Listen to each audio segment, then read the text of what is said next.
Bases dropped on Soccer's morning show. It's another round of soccer down here. It's Tuesday, therefore it's Tuesday Thoughts. There's a lot of international stuff this morning. John here, Jarrett there. Jarrett hasn't had the chance to vent his spleen about what happened with Atlanta and Portland and talk about what's been going on with that. So there's plenty of Atlanta United residue. We haven't even talked about the rest of Major League Soccer from the weekend that was as we get into what's going on there. And we got the match with Columbus coming up. There's a lot of stuff to talk about. Yes, happy Open Cup Day. Absolutely. Happy Open Cup Day. We've got Open Cup matchups to kind of stare at as well. So there's plenty to play with here this morning. And Jarrett, now that you've had a couple days to kind of think about Atlanta United, I'm gonna push opening kickoff back a second, just because you haven't had the chance to talk about Atlanta United yet, and this will give the chance for everybody else to talk about Atlanta United as well. What else sticks in your mind after Atlanta United's big win over Portland? Thiago Almada is in ungodly form. He might be the best player we've ever gotten to see live. It's amazing what happens when everything clicks. Everybody's able to practice together. They're doing all of the little things right. Go check out the Athletic article about the weekly wrap-up if you want to, about the way that they're limiting passes with their pressure and limiting build-up opportunities. So teams are basically just having to go long. I'm really tired of seeing things about, well, really unlucky to have that first goal canceled out. No, that's literally the rules.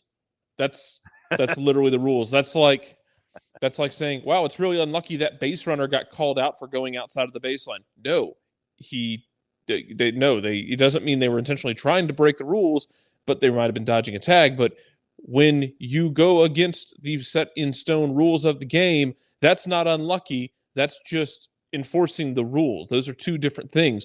The third goal that San Jose gave up to St. Louis, that was unlucky because it was going right towards the keeper, took a deflection and went in the corner. The goal that Jake Mulroney scored last year against Charlotte at the end of the game, that was unlucky for Charlotte. Unlucky and following the rule and the letter of the law are two different things. Mm-hmm. Atlanta responded exactly like they should have, and they beat Portland into a pulp. Giovanni Severese does not know how to park a bus. God bless him. He is awaited in Valhalla at every given moment. The man is going to find a way to torment you. And you know, Mercedes talked about it after the game about the way that they were pressing out of that look, that it was unique for Atlanta to have to deal with. But ultimately, yeah, Thiago Almada's insane. Luis Araujo, even when he's not putting the ball in the back of the net, his work rate is so ungodly that it makes it. It's like, I know people talked about in the past about, what do you do with him? Do you sit him? Do you try and bring him off the bench? Do you change things? Like, I mean, as far as I'm concerned, the way he's playing right now, in the work rate he's doing, I can't take him off the field, even when like he might be struggling to score. I can't take him off the field because the ungodly work rate. Go look at just before the first goal, the Caleb Wiley goal, there's a set piece that Portland has that gets cleared out very quickly.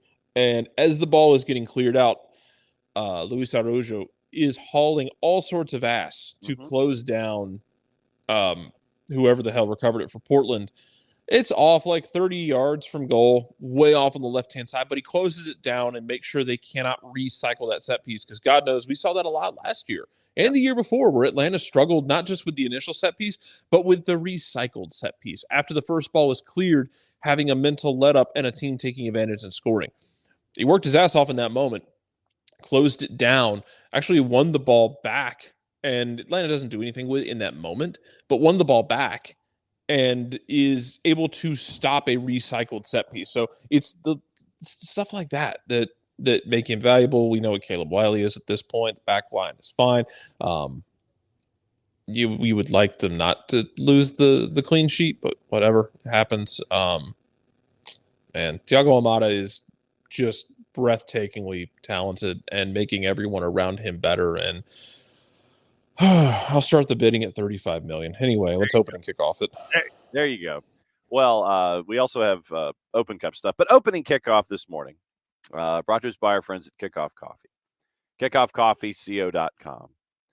And there's the QR code between me and Jarrett for those of you who are watching on Twitch.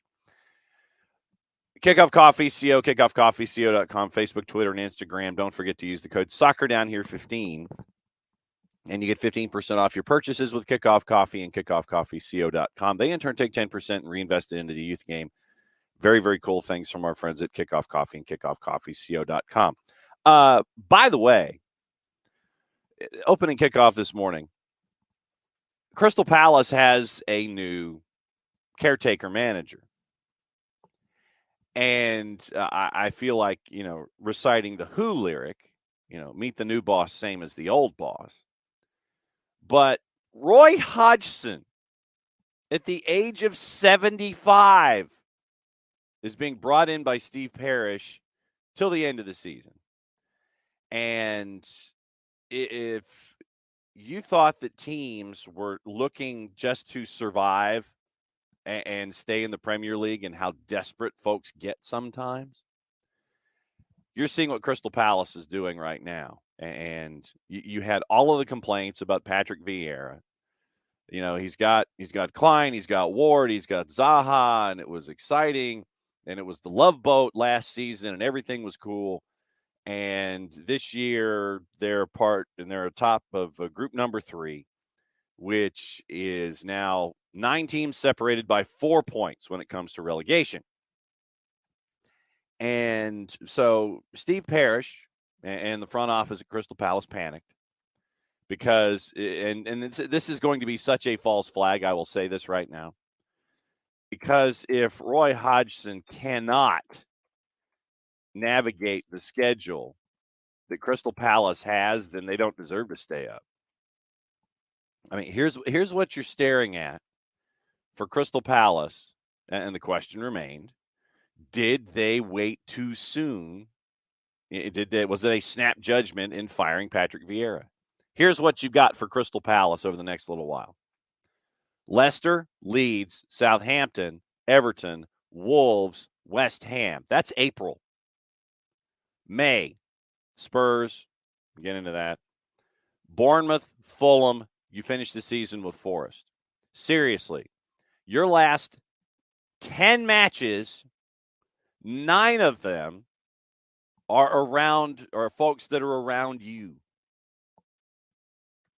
And so you decide to sack Patrick Vieira, bring in Roy Hodgson, and you've only done this to the end of the season. His front office, his staff that you're used to seeing is being brought in as well.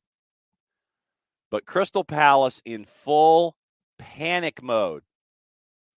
PANIQ. I mean, it's not even PANIC mode. PANIQ, PANIK, however you want to spell it.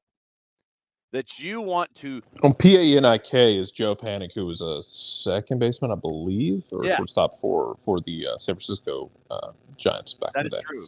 That is absolutely true. But you decide. I will not accept Joe Panic erasure. No. So then I guess we're going PANIQ. That's fine. You want to go like that? You want to go like, we can go like really weird. You can go really weird, like former players for the Giants who were ungodly good for no good reason, other than the fact that the Giants made a deal with the devil. Yeah, that's literally it. It's the only reason it happened.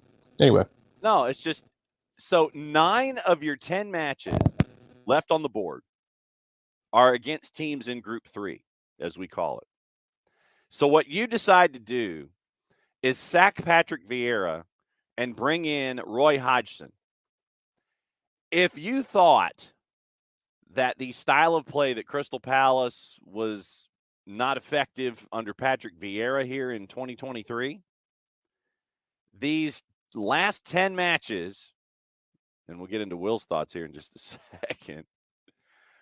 If you thought that it was driving you crazy, and the thing is that they were fine defensively, they just weren't scoring goals. If you thought that Crystal Palace was going to drive you crazy under Patrick Vieira not being clinical, you bring in Roy Hodgson, whose only job assignment from Steve Parrish and the front office at Crystal Palace is survive. Survive in this league. This can be a double-edged sword. 9 of your 10 matches that you've got left are against teams in Group 3. This is really going to prove who you are. If you can't beat the folks that are around you, maybe you deserve your fate. But you bring in Roy Hodgson to do it. Yes, Coco, that is absolutely correct. Roy Hodgson's only job is to finish 0-0. Absolutely true. If you thought that one goal on the board was exciting, you might not get that. You might get 0-0. You might get a goal on the board. You might get a 1-0 win. Don't ever sit here and tell me that there are not just strict similarities between what is the NFL and what is the European game. Because, man, like, what you're ending up with here is the fact that you have two different leagues that are both appear to be recession-proof for the most part, have a ton of elasticity where they can do whatever they want. Their fan base isn't going to go anywhere. And they're both, Europe, especially the EPL and the NFL, are both going to retread the same old boring-ass white guys who have no original ideas just because we need to get this across the line. Yeah, absolutely true. And you look at, I mean, Coco's fired up this morning within the framework of the opening kickoff. Crystal Palace doing a literal retread. They're not even retreading someone else's manager. They're retreading themselves. This is true. This is like an album getting re-released because you don't have anything else to do. Yes. And it's not even a good album. We're releasing this, we're remastering this album. Cool, you're just going to add more compression to it? Cool, that won't suck for everyone involved. Exactly. And you're still spending all of that money to press the vinyl to release the album that no one liked in the first place. Yes. That's what you're getting at Crystal Palace. Full disclosure, there is a Crystal Palace fan who hangs his flag about a half a mile from Office HD. That is courage. It doesn't matter doesn't matter what the weather is. That flag from Crystal Palace is still hanging outside the guy's front stoop. Okay. I'm still waiting to see if that changes considering this current managerial hire. And like I said, this is literally probably not, because EPL is so damn the elasticity is what it is. Like, people aren't going to dip. They're going to be annoyed by it. People don't stop being Saints fans. People didn't stop being Cleveland Browns fans. They didn't stop being Cincinnati Bengals fans. They never stopped being Falcons fans. People aren't going to stop being Crystal Palace fans because they're retreading this like this. Like, if tomorrow morning the Atlanta Falcons decided, you know what we should do? June Jones 2.0 sounds like a good idea. People aren't going to quit being fans. They're going to be mad. They're going to write articles. They're going to tweet about it. They're going to talk about, oh, I'm not doing this anymore. You can tell yourself that. Just keep that to your inner monologue, because that's the only person who wants to hear it or believes it. So David wants to know what band you're mad at. What band? Yes. What band are you bitter about? Oh, actually, none in particular. It's just the first thing that popped in my head, where like random bands will just like, we're remastering albums. I also don't like most remasters because a lot of times it's just compressing and then the audio gets tinny. Yes. Especially like older records. I want the sound of like, yeah, I can hear where it got a little weird because they recorded it in the 70s when the technology was more primitive than it is now. I like that sound. It feels authentic. It's okay. Yes. It's a product of its time. I don't need it to sound like it was produced in 2023. I don't need it to sound tinny and compressed. There's no one in particular, David. It's just in general. Okay. Going through this, Emilio says, I'm sure FTB could be chuckling if the Dutch do that. You can bring back Dan Quinn. I'm fine with that. Dan Quinn, man, I'm happy that Dan Quinn seems to be thriving as a defensive coordinator, because he's just a very pleasant human being, incredibly nice guy to talk to. And it's one of those things where I'm happy a good thing is happening to him, even if it's not head coaching. Yeah.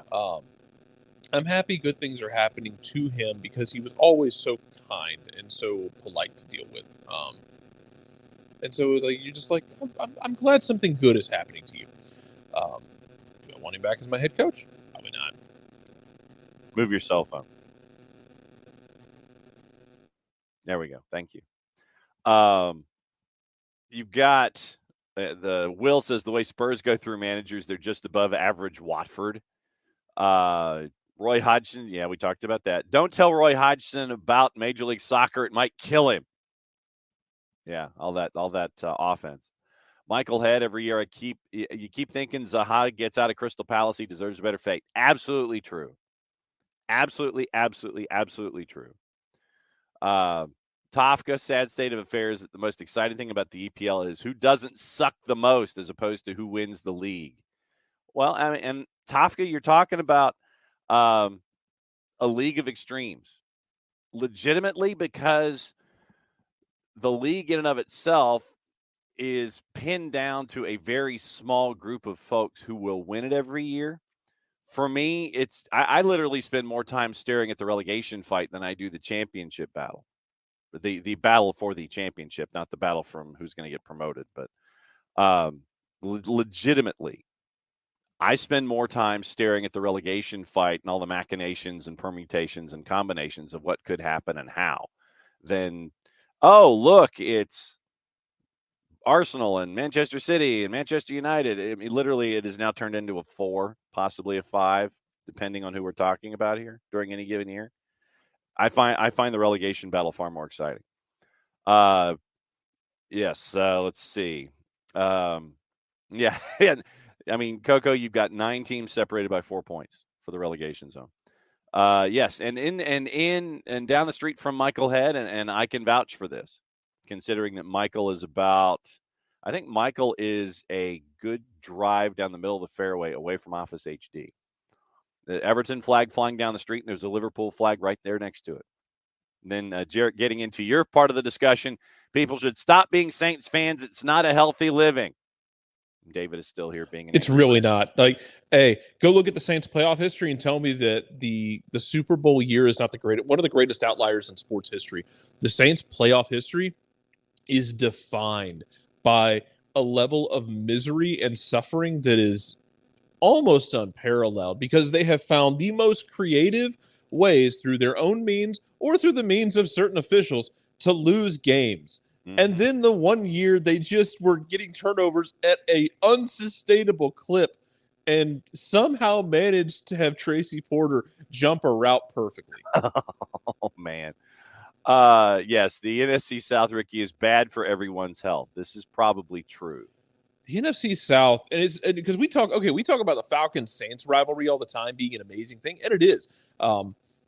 To this day, I think it is highly underrated by the talking heads in NFL media because they want to talk about, oh, the Bears and the Packers have been playing since 1733, and good on you. That's the most important thing. And like, no. Like, these teams hate each other to an extreme degree that you do not appreciate. I promise. Mm-hmm. I promise there's more to life than the Bears, who have been inept for God knows how long, and the Packers, who are staring at the face of possible ineptitude because Aaron Rodgers went on a darkness retreat and might decide to go play for the Jets.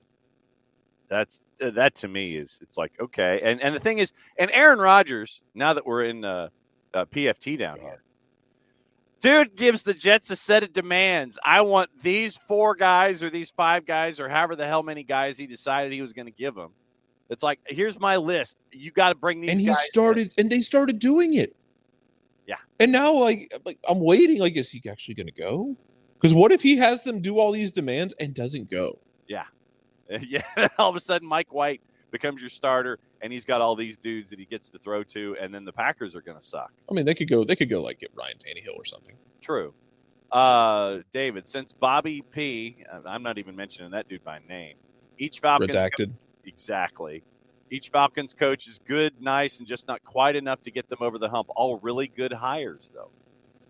They've all been really good hires, and they did enough. They did enough to win a title. Remember the time when they did enough to win a title, and then they just decided somewhere between the head coach, the arrogant offensive coordinator who made a deal with the devil, apparently, because he as well is suffering in San Francisco, where he can never get over the hump, and the quarterback who I don't know why to this day, I guess in the back of my mind, I wonder, why didn't he just get the play call and go, nah, we're gonna run zone duo 3 times and kick a field goal? Why didn't you just do it? You did enough to get the title. Uh-huh. And then you threw it away. Exactly. Yes, you did. You did enough. Uh-huh. You did, and then you didn't. Will wants DQ to get another head coaching gig, but I want a professionally trained clock manager on his staff.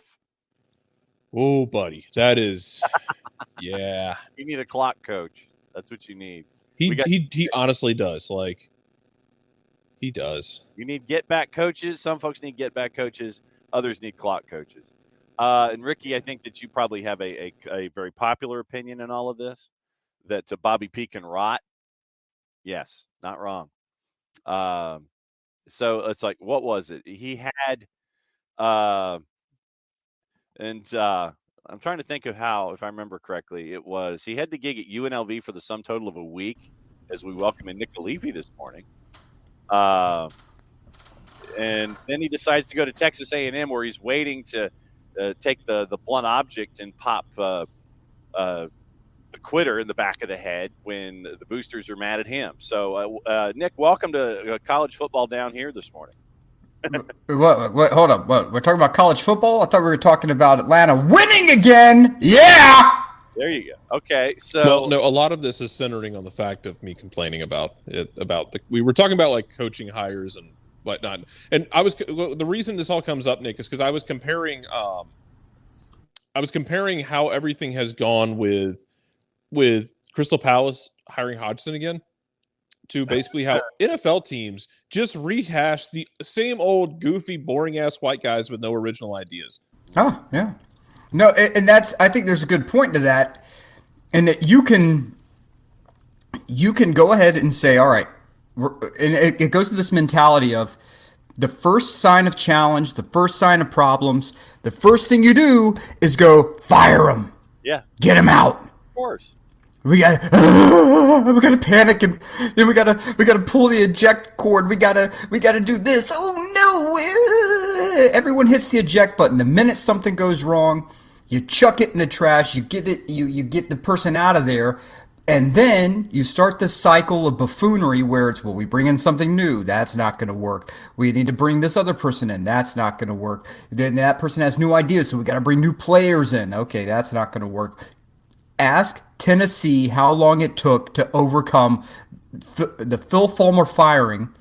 So that's 10 times fast. Until when everyone this else. year. Yeah, it was. And when did that happen again? 11,000. 2000. There are cave drawings. There are cave drawings depicting the firing of Phil Fulmer that they're just now getting over. And so what you have, and you see the same thing in soccer, right? Remember last year, whenever all the injuries, there were more injuries. It was like they had like a monkey paw and then like the cursed jersey, and then like somebody something had happened where all the bad energy in the world went toward Atlanta United. The injuries were just all over the place, and you still had people diving into social media saying, fire, fire, fire, fire, fire, fire, everyone. And for what? So you can go and do what Crystal Palace did, which is where bringing in a dinosaur. They chose the Jurassic Park option, like at Crystal Palace, bringing in Hodgson. So what are you going to do? You're going to bring in someone else, somebody that unproven, or some retread has been, or this is crazy, guys. I want everyone to buckle up. Everyone buckle up, okay? Everyone buckle up. Okay. You could try sticking through it and working through the challenge to see a new day with consistency and stability. Oh my God. Oh my God. Why would you want that, Nick? Why would anyone want consistency and stability? Why would anyone want that? Because it's boring. Because that's not what the media wants. That's not the people who are driving subscriptions. Oh, subscribe now. Click this. Click that. Listen to this. It is against everything those people push because stability and consistency is boring. Consistency and stability. It doesn't drive clicks and engagement. It doesn't drive anything other than because it's a talking point that gets done with in 30 seconds. What should we do? Stick with it. Why? Stability, consistency. Oh, okay. And see, now you're describing basically how college football treats coaches. Because if you're a blue blood, my job as a blue blood isn't to develop a coach. My job as a blue blood is to go get that next great coach or to steal from another blue blood. It is the smaller schools or these smaller clubs in England, if we want to bring this analogy home, it is their job to develop those great young coaches that I can then poach. Mm-hmm. And I think Sean Vergara brings up a good point with this because there are exceptions to every rule, right? And the one rule of there's not one rule to rule them all, right? It's not like one methodology that governs everything else. So yes, stick with it, work through it. Be patient, unless you're Spurs, because you've been sticking with the similar mentality for a very long time, and you've been finding a lot of the same type of players over and over and over again. Nothing seems to be working. Well, we've tried new players, that doesn't work. We've tried new coaches, that doesn't work. I'm thinking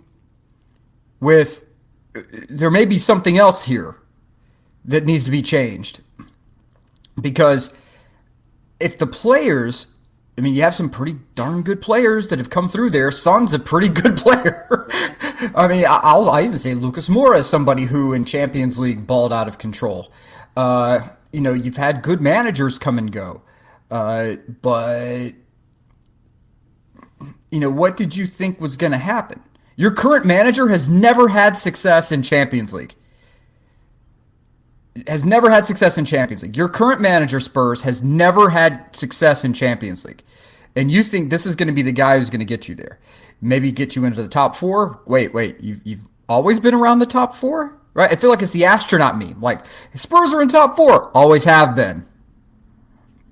Spurs aren't going to win the title. Always has been. What?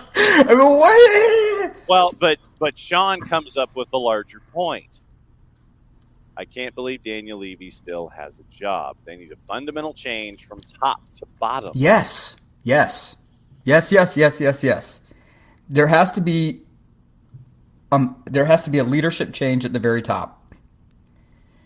And it is something where you have a person who has a way of doing business, and if for anyone who is new to corporate America or has not really made their way up through the ranks of corporate America, what you discover when you get to a certain level is that there are leadership people who will sit there and say they'll give you a presentation that says this is how we win. This is our strategy, right? This is what we're trying to be. This is our end goal. Tactically, this is how we win. This is how we get to wherever our end goal it is. And you'll sit there and listen to this and be like, this doesn't make any sense. What this guy's saying doesn't make any damn sense. It's antiquated. It doesn't work. How in God's green earth, and what happens is you have to choose whether or not you're going to stay a part of that organization, knowing that there's flawed management, knowing that there's flawed ownership, that the way that they're going to work isn't going to be successful long term. If you stay in that, that's your problem.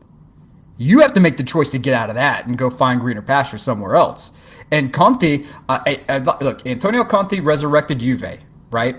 He resurrected Juve when Juve was in the dustbin, and he made them into a power. So he feels like he has that golden touch until now. And I think Conte talking about how the players this, the players that, I'm sorry. I saw somewhere say that Conte was not taking aim at the board or ownership. The hell he wasn't. He was absolutely taking aim at them. And he was taking aim at the players as well. I don't know how much of that goes into the players, but I mean, his training sessions are notoriously difficult, and he gauges work rate in the training sessions. And if he doesn't see that, then he's going to come out and make those kind of statements that the players aren't playing for each other, they're not working for each other. And, I'm not seeing it during the week. I'm not seeing it on game day. And that's what has to change. And there's no pressure coming from anywhere else but me. And the only way you overcome that is by having a manager and a board unified, saying, if you don't play, you're not going. You're not playing on Saturday or Sunday. I don't care. It's not happening. And you can only run that excuse out there so many times before eventually you have to look at yourself and be like, am I the problem? Daniel Levy should have done this a long time ago. He hasn't. People on the board should have done it a long time ago. Hasn't happened. Failure does not happen just in a vacuum. There are other things that can contribute to it, especially when you are in a position with a team and you have to be a leader. There are many things that can cause you to fail. Conte has to look at himself in the mirror and say, maybe it's time for me to walk away because what I'm doing isn't helping. But, playing this into Atlanta United and how this works, you had a lot of things last year that contributed to the team not having success. You had a former manager who was an assistant, who is now being a manager, brought good ideas, couldn't implement all of those ideas because he had injuries left, right, and center. The spine of the team was completely shattered. You had a forward who was at one time the best player in the damn league, who still has not recovered from the catastrophic injury he suffered thanks to the disastrous turf in Nashville. I don't know if he ever is going to get back to that, but it didn't work. Square peg, round hole. You had issues where, with team chemistry, right? You were constantly having to bring in new players. You had no consistency, no stability. And so you couldn't attack the way that you wanted to, much less defend the way you wanted to. And now you have people healthy, and now you've made some changes, and now you're seeing success. If you had fired the manager, would you be in the position you are today? Probably not. If you had sent off a lot of the players that you were going to send off, probably not. So consistency, stability gives you time to evaluate. With evaluation, then you can make changes, not just to make changes, but changes that are actually functional and actually work to your benefit long term. Right? It's like when people do crash dieting, I think is a prime example. They say, "Oh, I'm going to do this crazy ass diet where I eat nothing but what was it, Atkins, where it's like nothing but lean protein." Right? Well, your cholesterol is through the roof, and you're probably going to have like a like a 4 blockage heart attack. Okay, well, I guess I have to change this. Okay, radical change into the next big fad diet. Instead of making subtle changes here and there, little tweaks, largely staying consistent with the process, and then saying, is this working for me or is it not? Okay? That you'll find that works pretty well. But I don't know. That's not going to generate clicks or engagement or subscriptions. So maybe I don't know what the hell I'm talking about. I mean, Tafka had a question, and we were kind of getting in and around to it. Tafka this morning was wondering about Saturday. Says it was the first time he'd ever seen Pineda truly try to play in a way that tests the space in behind. I'm going to finish this. I'm going to finish what you say, Tafka, what you're saying, Tafka, and then we'll address it. If that's the preference, where has it been until now? I'm here for it. I want them to play that way, but why are we just now seeing it? We saw it last year with Cisneros up top, and I know that Jarrett, I know you want to chime in on this as well. We did see this. We saw this with Cisneros when he was brought in last year, where you tried to have Aruju and Almada try to feed Cisneros and have Cisneros go in behind. So we did see that last year, but once again, to the issues that Nick was discussing and everything else attached to it, Jarrett, we did see it last year, obviously just not getting the results with the personnel that was there. Yeah, you tried, but Cisneros, Cisneros, what he lacked in just raw, consistent skill, he made up for in effort. But it wasn't as consistent as it needed to be. And that part wasn't fun. No. But what you have now is you have a setup where it helps to have a team like Portland come in who, like, I don't know, everybody was like expecting them to park the bus a la Seattle in 2018. Nope. But nah, man, Gio does not. If Gio's gonna die on his feet. He's very much that kind of cat. Like, Savarese missing a lot of bodies. Portland's going to be a different animal in the middle of the season when they're healthy than they are right now. That man does not accept, like, we're just going to, Brian Schmetzer this back in 18 and just pump bodies behind the ball and just try and survive. If he's going to die, he wants to die with a sword in his hand, standing on his own 2 feet. And because of that, and because of the way they did apply pressure, like Marseille just talked about, that it was pressure. It's just weird because they did it out of a different look.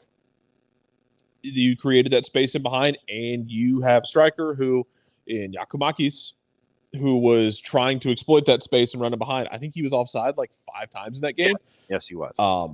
He was and is getting closer and closer to nailing that, by the way. Like, there's going to come a time in the next few weeks, next few games, I guess, for him, because he won't be here with international duty. There's going to come a time soon when he's going to time that in a hilariously perfect fashion.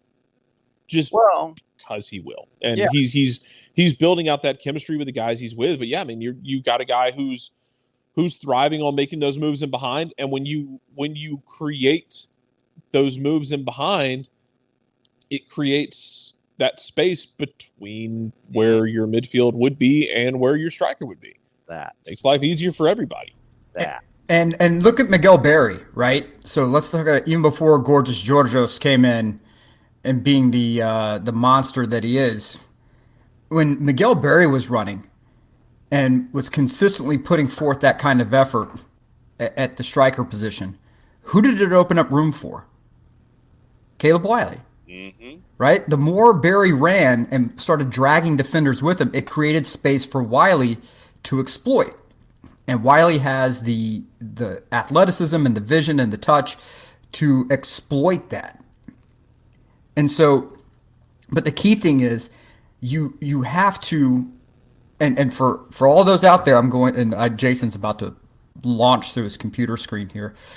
But if you listen to any Jesse Marsh conversation or any sort of Jesse Marsh team talk where he introduces his system, right? What does he talk about? Everyone must run together. We can't have anyone slacking. We can't have anyone who's dropping off, not executing full effort. You have to be putting forth maximum effort for any of this to work. And with Barry making runs, and I think to Jarrett's point, you saw this with Cisneros, where Cisneros, his energy and effort were there. The consistent finishing was not. You had it in peaks and definite valleys, but it opens space for everyone else. And if somebody is, dropping in to a more central location, then that you're not getting that same kind of stretching of the defense. You're not pulling those center backs with you. So it's, I know that Joseph is revered in this town, but it's a time now where Joseph may want, if he wants to continue playing at a high level and continue getting those high level paychecks, he may need to look at something like, I don't know, maybe I don't need to be a striker anymore. Maybe I need to be more of a 10. Maybe I need to be doing something else. Like the Wayne Rooney evolution as right. older, where he dropped back and was more of a playmaker. more of a facilitator, and there's nothing wrong with that. There's nothing wrong with it if he wants to do that. But his days as making these lung busting runs, or that explosiveness, and that really where he was a differentiator. His 0 to 60, for lack of a better term, was legendary. Was second to none when in his prime. But when his knee went DEFCON 1 on that damn turf. And then he elected to go to the same doctor Zlatan Ibrahimovic did. Why? Then it hasn't been the same. It's just not the same. So we're living in the now, baby. We're living in the now, baby. And so, go ahead. I just think that that's why you have to have strikers who run in this system. You have to have strikers who are putting forth the effort, and you have that now. And the thing, I guess, for me is because people were talking about it during the weekend when I was talking about y'all, because I get annoyed at this concept that Marcelino Moreno missing is the only thing that's different. No. Also, Marcelino Moreno wasn't even really playing at the end of the season last year. Even when everybody was healthy, y'all remember Marcy was coming off the bench. He wasn't starting. Mm-hmm. When he was playing was when you were missing bodies left and right and everything was out of sync. When he did play, he was on the bench a lot at the end of the season. So it kind of is what it is, man. It's more than just Marcelino Moreno missing, and it's more than just Joseph. It is a confluence of multiple things that have led to this change. And I mean, for me personally, I don't enjoy the fact that Joseph isn't what he was anymore. The dude was arguable. I know he talked about in the last article that came out. He wants Wando's record. Which, man, the night, if you had asked me the night of the game on that trash ass turf in Nashville, if he would have gotten Wando's record, I'd have said yes, and I wouldn't have thought twice about it. He was on that kind of pace. He was going to have Wando's record. It was just going to be a discussion of when, not if. But, man, it's just, he's not the same player he was, and his knee hasn't bounced back the same way you wanted it to, with just the raw explosiveness. Because to Nick's point, he was just so damn explosive over 20 yards. Mm-hmm. Nobody covered that ground like he did. And now he is a different kind of player, and he's got to make those adjustments to be a different kind of player. And that's tough. Also, it can be really tough on a guy. He's also to make those decisions.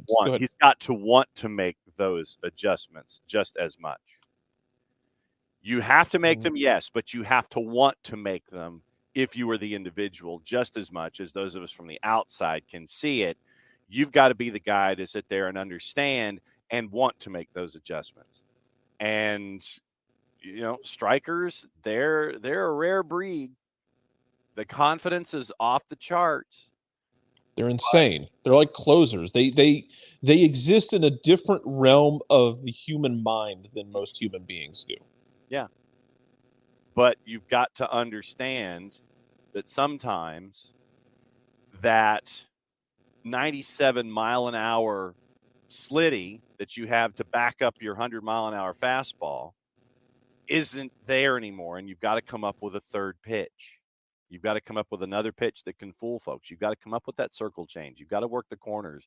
You've got to work the batter. You can't just blow stuff by folks anymore. You've got to figure out another way. And we're to that point with Joseph. And Nix had mentioned he had been watching the last two matches of the Herons. And the explosiveness is not there. But for Joseph, he has to understand that there are different ways to be a productive person for whichever team you are a part of. He's got to understand that. And that goes as Will glares at Ian Anderson. You've got to understand that. You've got to come up with that other pitch. You've got to figure out what Wayne Rooney did, being more of a facilitator, doing those kinds of things. but you've got to have that revelation yourself. There's only so many times when we can sit here and talk to folks and go, dude, you know, you've got to have that. Folks can push you as much as they want, but there comes a time when you got to figure it out for yourself. So I think that's where we are with number 7 down in the former 7 here, but whatever number Joseph is wearing in Miami, I can't think of it off the top of my head. Go ahead, Nick. Can we talk about how stupid it is, by the way, that Wayne Rooney is managing the MLS All-Stars? I don't care if it's in DC or not. I think I think it's buffoonish. Yeah, we can, and I think that we can get a little help on this. Yeah. There we go. Yeah, it's absolutely stupid. How many quality managers there are in MLS? I mean, Schmetzer, I think, deserves his flowers for getting a team to the Club World Cup. You know, if you're, that's who my pick would be personally. But I'm tired of this. It's very fly by night operation. To have it be okay, well, it's we're going to put Wayne Rooney out there, yay! Why? It's a home game for him, and I don't care. I don't give one red damn about where this game is being played. No, don't care. I mean, look, Tata Martino. I mean, that dude earned the ability to coach MLS All-Stars, right? It wasn't just, it shouldn't have been just because it was hometown. Tata Martino was the biggest coaching name you had in the league. And it made sense to have him play, to have him be the manager, right? And I understand that it's the home stadium manager. I get it. But if you are putting on a product that is supposed to be your showcase event, shouldn't you have the best managers in the league? Have them vote. Have them vote on it. All right, managers, who do you think should be the best? And if anyone, just go default to Schmetzer and just say, brother got a club to the Club World Cup, put MLS on the global stage, and put it out there. It's so stupid to me that you're doing that. I agree to an extent that MLS All-Star is of very little interest to a great many MLS fans. Especially those in a certain city that got players injured in said All-Star game. Yes. And if you want to have it where if it's going to be a game, at least let it be a damn competitive game. Like I get with Leagues Cup, the MX sides, it's not as flashy as it, would have been. Bring up someone else. Like I'm tired of these European teams coming over here, and I don't care if it was Milan. Even if it was Milan, I would not care. Because all they're going to do is they're going to run half of their starters out for about 5 or 10 minutes, and then they're going to run the academy kids. And I'm tired of it. It's played out. It's stupid. There's no need for it, right? It's shag carpet. It's the station wagon. It's not needed anymore. We've moved on to better things. It's the Wagon Queen family truckster. That's what you're chasing after here. There's no need for it. So then here's what you do. And all right, so let's workshop this. Okay. All right, so Jarrett, how much time do you have before you turn into an actual person? I got a little bit of time. Let's get angry. I know, because I know people mentioned earlier on when we were going to college football down here and we were annoying people with it. They did want to talk about how the midfield is going to shape out. What a Johnny Fortune might feature in this, how a Marseille, and there were questions about that. So let's keep our hands in the dirt here on what we got, and then I'll try and hit that before we're done. After we're done with this, but all right. So then let's start focusing on Columbus. We'll put the All-Star game in our hip pocket. We'll get back to that. I will actually write down All-Star game format on my piece of paper, and we'll get. Well, everyone's fired up about the All-Star game, so let's take advantage of the heat while we have it. Okay. Let's take advantage of the heat. All right, so then we'll talk about both of these things all week long. All right, All-Star game. You're stuck with it. You're stuck with it. Jarrett, what do you do? The All-Star Game? Yes. You're stuck with it. I preferred I would love if they would be able to keep doing the thing where it's like, hey, we're going to get Liga MX to bring up a bunch of guys, that's the first and we'll bring our guys, and we'll just have a U.S.-Mexico, a hootenanny. I liked that idea personally. That's just me. If you want to get rid of the actual All-Star Game altogether, good luck. It's not going to happen. There's too much money involved, and there's too much history involved, and they're not going to do it. I know history is a relative term for a league that has only been around since the mid-'90s, but it has value to them. They don't just want to drop it straight out. But I guess find a way to make it fun as possible to watch, and fun for the players as well, because when you watch an All-Star Game, you can tell real damn quick which ones are having fun and which ones is just like, I'm just here because I get the extra paycheck and a little vacation and I have to play, and I'm kind of about it all. Like, baseball has had a couple stretches like that. NFL has tried, and I give NFL a lot of credit. They are trying different things. It's not always going to work, but I appreciate the effort to try and make it more fun. Bring back goalie wars, for God's sakes. Keep the skills competitions going. Let them have fun, and let people see the human, fun, childlike side of these people, because they get paid to play a game, for God's sake. Yeah, I don't want any teams, players, and by the way, Milan is no longer an Adidas team. They are a Puma team. Puma, okay. Yeah, they are Puma team. All right. The Burn was asking in the chat, but I don't want any player to get injured against some European academy team. Nope. It makes no sense. This is where I think the NBA does a really good job, where they do like the pickup game format, where it's like, we're going to name 2 captains and then you pick your teams. It doesn't necessarily have to be East-West. It doesn't have to be, where you could have like Almada picking his team, and then you could have, Carlos Vela pick his team. And that's just how it goes, right? And if you have MLS versus MLS, you have guys who are mid-season going against each other who aren't trying to prove they belong somewhere. So they're not going into challenges 110 miles an hour. They're not coming in, trying to do anything abundantly stupid, because they're like, yeah, I've got to play Kansas City next week, so I'm not doing anything dumb here today. And to Jarrett's point, let's do the stupid games, man. Let it, who is doing like the longest, most accurate free kicks? Who's doing, goalie wars? Not on my team, man. I mean, that's what I'm saying. Like, find ways of making it work. But yeah, crossbar contest. There you go. But there's no point in bringing these European teams over. We are beyond that.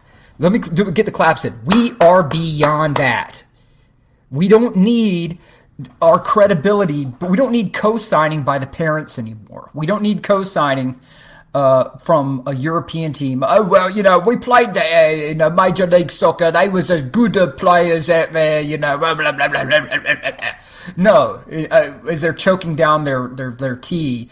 No, we don't need it. We don't need Inter. We don't need Juve. And the Juve game infuriated me. Not just because I hate Juve, but because it was this slow dragging side that was, Don't get it twisted. He did hate Juve, and that did play a role in it. Oh, it did, yes, for sure. But so Juve shows up, right, and they are doing their little marketing things around town. They had a line. What was it? Was it Marietta Dodge? Yeah, Marietta Dodge Jeep Chrysler. Yeah, they they had Chiellini and I'm trying to remember who else. Marchesio, who was over there, and they had a line out the door, and then Juve kept him there for literally 5 minutes, pulled the plug, and they left. Right. So that's your marketing plan. You're going to have your players over here to do what? Roma doesn't need it. Arsenal doesn't need it. Spurs don't need it. Get your butts in the kitchen and work. And work. That's it. Just go handle your own season. Don't come over here and try to do anything over here. And for MLS to keep doing this, it makes it look like you still need a co-signer. Stop screwing with your legitimacy. Put an all-star game with your own players. All right? You're not Liechtenstein. You're not San Marino. You're bigger than that. So you have players that are playing in some of the biggest leagues in the world. And I don't understand why we keep doing this. Please come co-sign our league. No. Get the marketers out. The marketers who are trying to do this, get out and have it be your way. And if you want to do the run-up PKs for the game, like the run-up PKs, do it just for the shout-out, just for the old days, right? This is our stupid tradition, and this is what we're doing. Doesn't mean we're going to do it in the regular season, but it's fun to do it now, right? Right. Just do so. Make it your own. Stop waiting for people to co-sign, and this is for anybody. Stop waiting for anybody to co-sign your damn life or your goal, like your mission, anything. And as long as we keep doing this, it's not growing. If you want to have Liga MX come in, that's fine. Because it's regional. At least it makes sense. Well, and it also would tie into Leagues Cup as a bit of a teaser. Yes. But again, even if you do that, I'm asking for the NBA format where you're still picking teams, right? So you have the Liga MX guys who work in top two MVP finishers.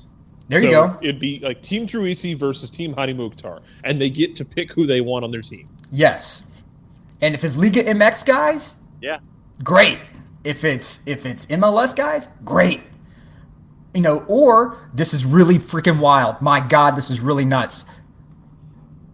Mix in NWSL and have it be a co-ed all-star game and boost everyone. The NHL does it with their all-star weekend. I'm just saying. MLS already, I think they do a good job is with the futures game. Keep doing that. Keep building that up, because as we have seen as well with I think we've seen it with baseball, how successful it is with futures game, and it's two sports in particular in MLS and in Major League Baseball that place a growing or pre-existing significant investment in their future. And now you're seeing it with MLS putting more and more of their MLS Next Pro games on TV. And it's kind of a different animal from minor league sports and baseball. I get it, but keep the futures game format there. Let it be fun. Push it like the big deal so people can see the stars of tomorrow. I have pushed it for the last year plus now of, hey, if you want to be a truly obnoxious hipster, go watch the twos so that when somebody breaks through, you can say, oh, yeah, I've been watching them for 3 years. I saw him when he was 16 years old. I saw him when he was independent before he signed a record label. Yeah. So I saw him at Smith's Old Bar. You got the chance to explain to people why you were at Smith's Old Bar. You got the chance to see Luke Brennan before he signed his deal. If you watched the twos. Ooh, put the net up in front of the goal with just the top corner opened up, and let him do a free kick contest. Which one of y'all can go upper 90? That's why you picked Thiago Almada on your team. And that's the thing is it really sucks, in my opinion, that you have to bring some other organization over, because then it becomes Arsenal. Arsenal versus your league. Yes, it is Arsenal versus your league. It's Chelsea versus your league. Our one collection of players is so damn good that you have to marshal your entire damn league to try to beat us. Do you not understand how that makes your league look like trash? Mm-hmm. That it takes a collection of your league's best talent to try to compete with our one team. Mm-hmm. Don't look like the desperate one in this relationship. Right. Yeah. I know Krista Mann is not with with MLS anymore, but she there are I know that the people at MLS HQ get really worked up about this, when people in the media say this, but it's I know you're working very hard to put on the best show possible, something that celebrates our league, but downgrading yourself in this way, degrading yourself in this way, is not entertainment. It's not. You're going to have a ton of Arsenal shirts in the stadiums. I get it. Yeehaw. That's good for you. You're trying to move some MLS All-Star product. I get it. Wonderful. But just think, if you do MLS versus MLS, you get to sell 2 jerseys. Uh-huh. Okay? You get to have that. And Stan Kroenke doesn't get to double dip. Hey, how about that? And it just seems to me that there's more money in having MLS versus MLS because you get to sell 2 different kinds of gear. Okay, let me just reach out to the stakeholder corporate America board member in you if you're listening. There's more money in it, in the MLS pickup style, and then do hot subs, right, where the subs just run in, right. Well, so, hot tag. The hot tag, running. Somebody calls out, "Hey, Mukhtar, come out." Okay, cool. And then here comes, player X running in, and have, if somebody wants to come out wearing a luchador mask, let them do it. If somebody wants to come out. No, that's a great idea. Make it player X. Have them put a mask on, and we have to vote to see who it is. Right. I mean, like that's it. Have fun with it and make it stupid. Yeah, yes, wear a Black Panther mask. Wear a Jason Voorhees mask. I don't care. Make it fun and don't put yourself down, okay, by groveling at the feet of these European teams that are here for a marketing binge. Could you imagine if Will's idea was correct and you had a fire wagon change? That'd be amazing. Where if you had hockey line changes and you did that kind of stuff? It'd be amazing. It would be absolute. It would be such a glorious train wreck of hilarity. It would be. There's a reason why the Royal Rumble works in pro wrestling. There's a reason why, because it's just liquid insanity for unlimited subbing. Absolutely. You go in, you go out, whatever. It doesn't matter. Have fun. So then, if your stars start to feel a little bit of a tweak or whatever, or they need to take a breather, they just come out. And when they come out, like. They can do they can go put on the headset and start talking to the people in the booth and or talk to fans to go sign things.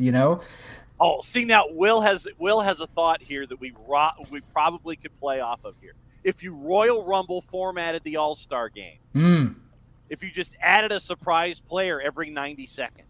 Oh my God! And with intro music and everything, Rama just comes running in. Yes! Why not? Why not? It's that kind of friendly. He might get winded by the time he gets on the field. I don't know what shape the man's in. No, but then what you would do there is your introduction, like say if the match is at MBS, you come out through the Delta Club like you do in the normal procession, so that way Valderrama only has to do the half pitch. He comes out at that midpoint instead of coming in from the end zone and being introduced like they do in the Rumble. Come out at the 50, then that way he's only got to run half a field. Do it that way. Legends deals, absolutely. Surprise player every 90 seconds until you get your really? No doubt.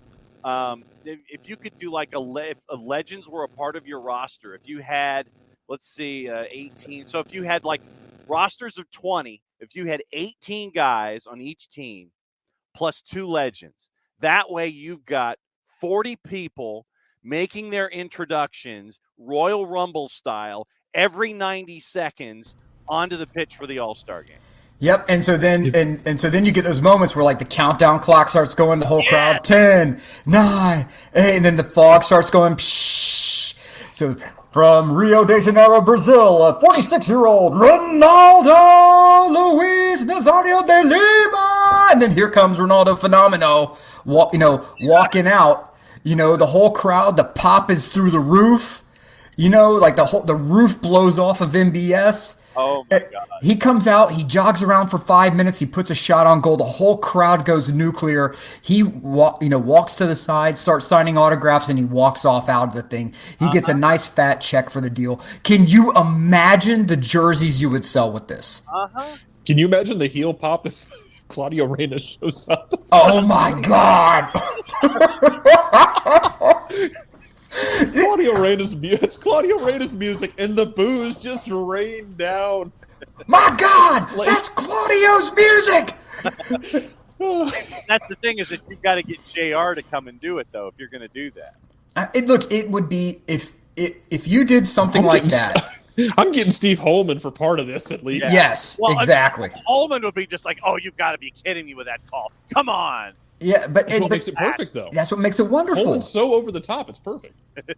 Seriously, if you had Valderrama come out, like if you had, and bring in like people who are like make no sense at all, like it's Roberto Baggio, like whoa, what the hell is going on? Okay, so it would just be hilarious. It would be it would be nuts. Freaking Alan Gordon in like the 85th. Yes. And that would get worldwide attention. Why is Peter Crouch on the field? Jesus. Yes, exactly. We played a 4-4-2 at the end of the game. We put Alan Gordon and Peter Crouch up top and just started floating in back crosses to the back post. Yeah. We scored 6 goals. And to combine Tafka and Abby's idea, if I can like Frankenstein y'all's idea, play it on a shorter field, play it like indoor. But then just take fewer MLS All-Stars and play them against Legends. Just do All-Stars versus Legends on a shorter field. Yeah, but mix it in so that way you're not degrading the league, right? So mix it in so that have them playing with each other. Like have Beckham get off his high horse, get out there and play for 25 minutes. Mic him up, let him talk while he does it. And here's the thing: what do you lose by doing this? What do you lose? Like you're going to sell jerseys through the roof, right? Because you're going to have a Valderrama 2023 All-Star Game shirt. You're going to have a Brazilian Ronaldo shirt. You're going to have, yes, anyone who has tax trouble, all of them.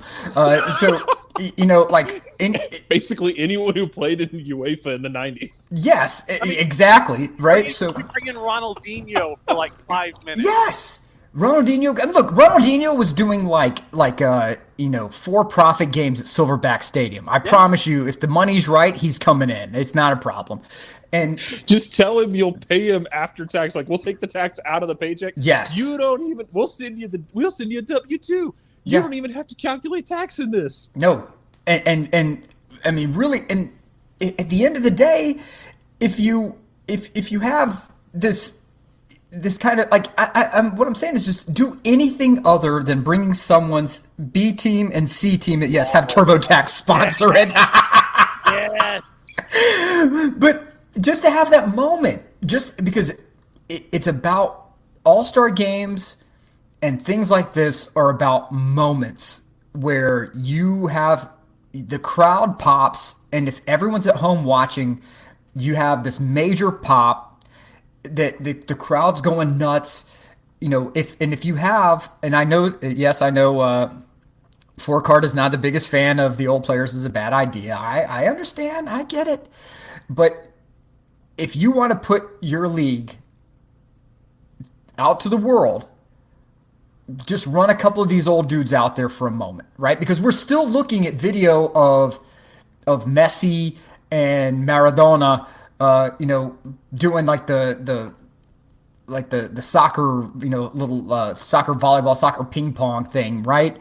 Yeah. You have these moments where somebody comes in, they wave, they smile, they have their big moment, even if it's for 35 damn seconds, it doesn't matter. Absolutely. And the league would make a wall of cash on jersey sales.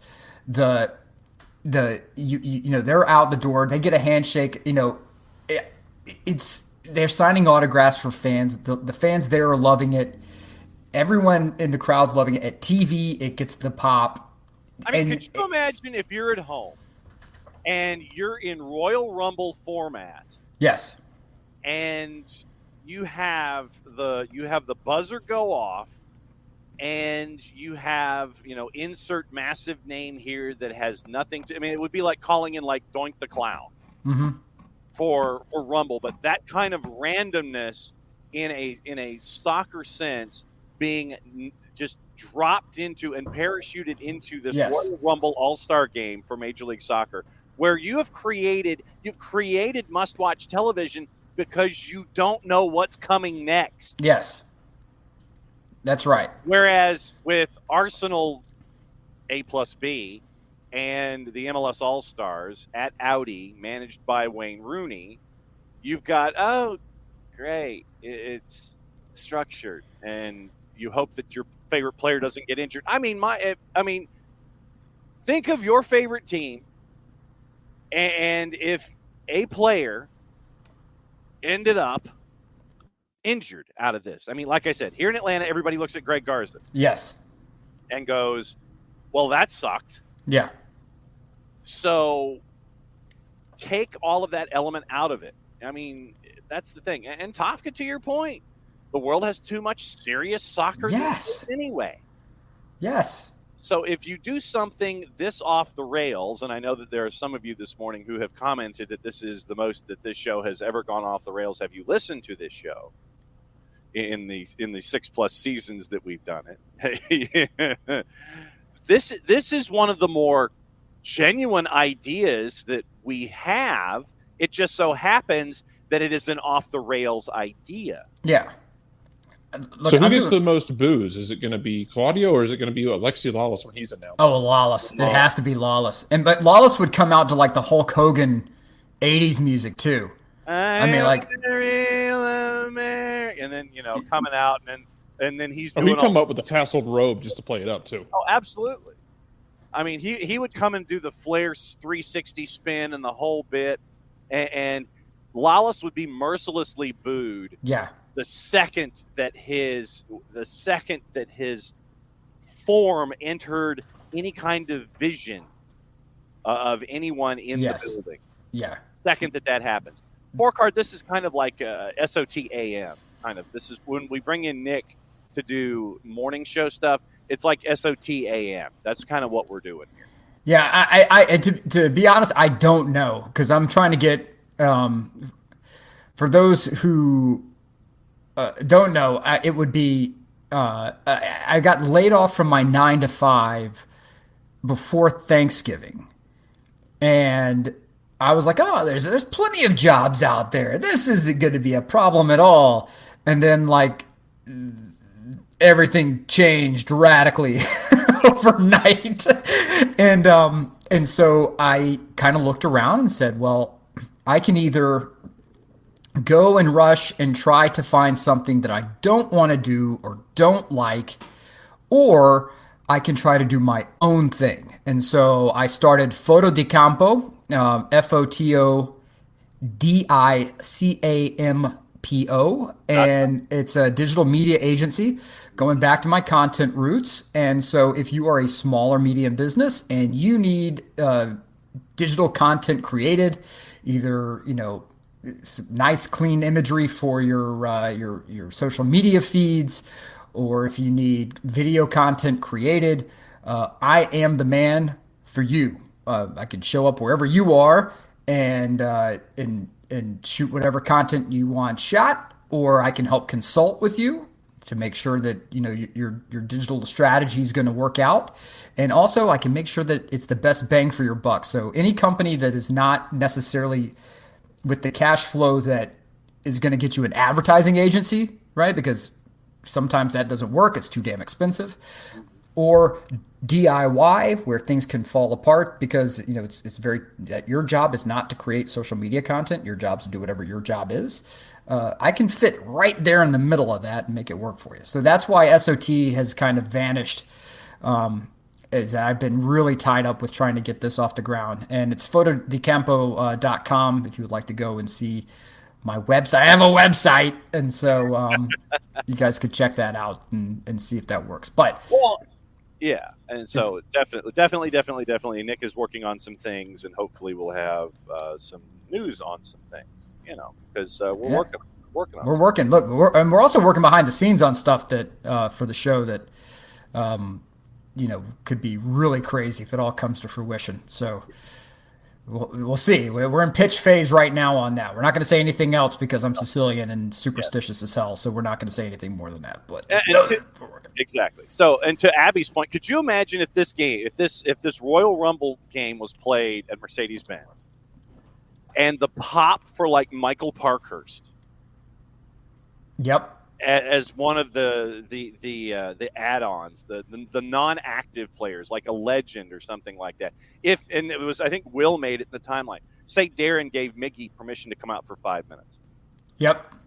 Could you imagine the local pop if Darren gave permission? Like, you wrap Miggy in bubble wrap, obviously, but you bring him out there and Miggy just kind of stands around for 5 minutes.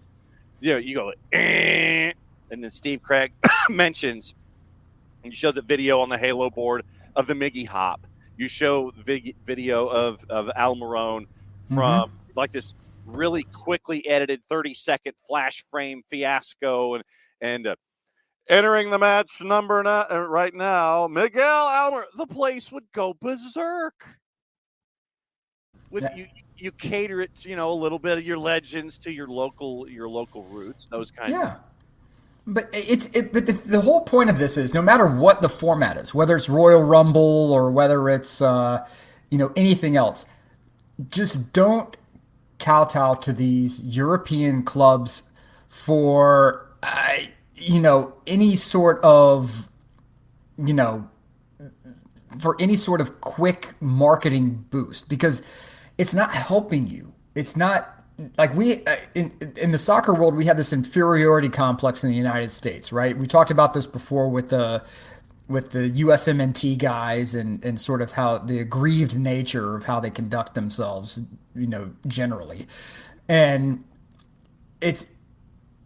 you're not helping things by putting these European squads in. So either do pickup rules, where like the captain's from New Jersey, so he gets all of his New Jersey boys together. So it's essentially New Jersey versus the United States, which would be hilarious.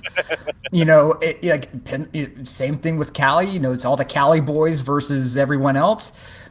To me, that would be hilarious. Like that would be amazing. It would be compelling, and it would be our league. So get these European cats out, and just like, I don't know, like make it worthwhile, make it enjoyable to watch. Around the 75th minute, and that's another thing with television.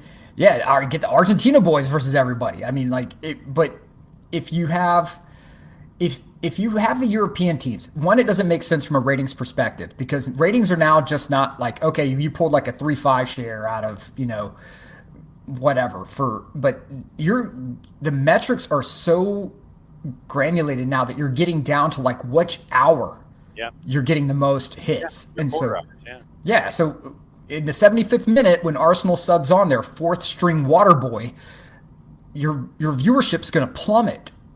And so why have them change the channel? Provide content that goes the entire 90 minutes where it's pop after pop after pop, and there's something worth watching.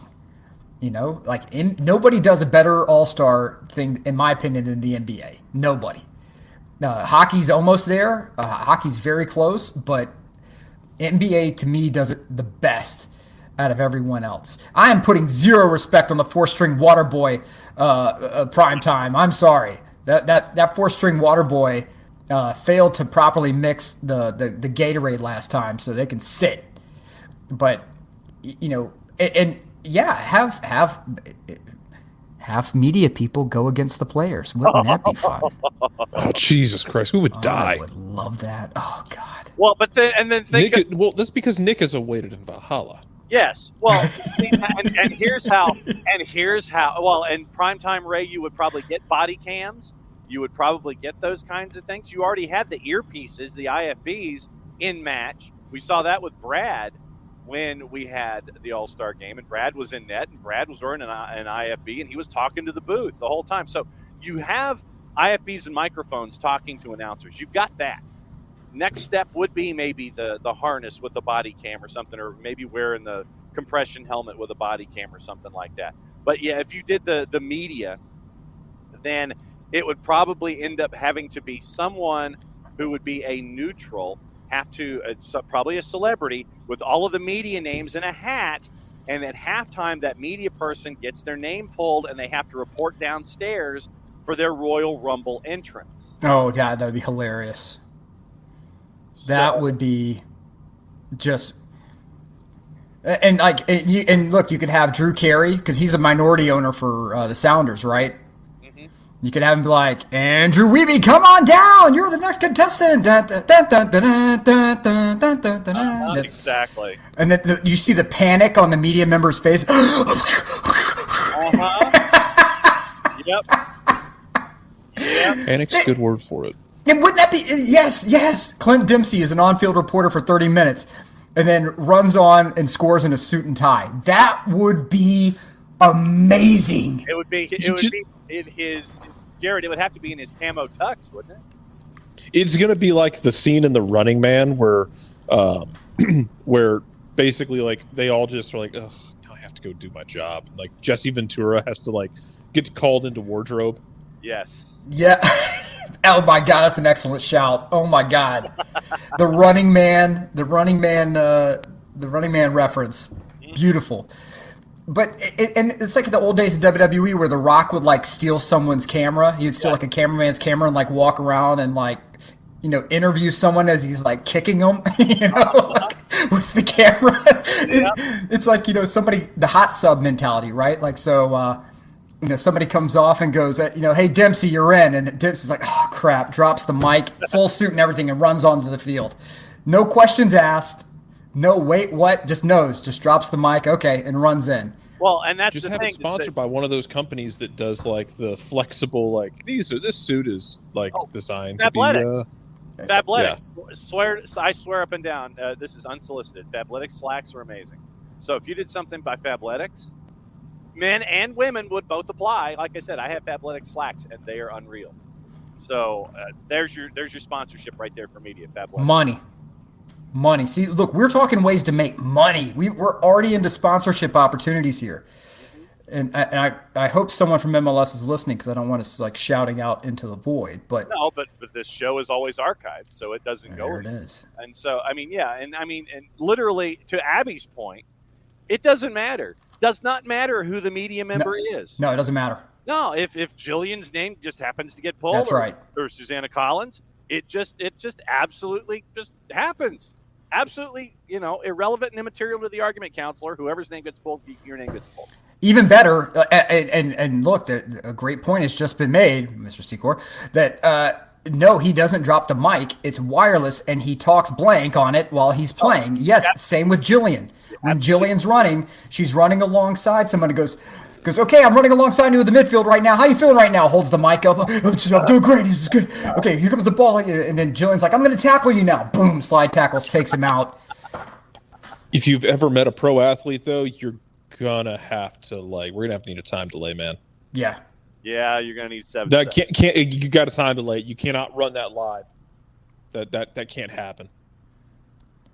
Well, that's the beauty about the audio thing is that we can go to wide shot, right? So we go wide, and so that way, you're not really noticing that you're on a 3 to 5 second delay.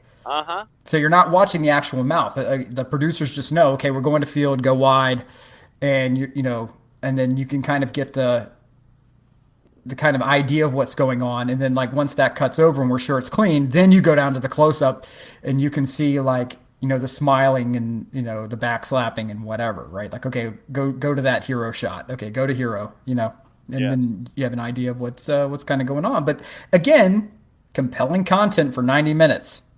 The current way is not working.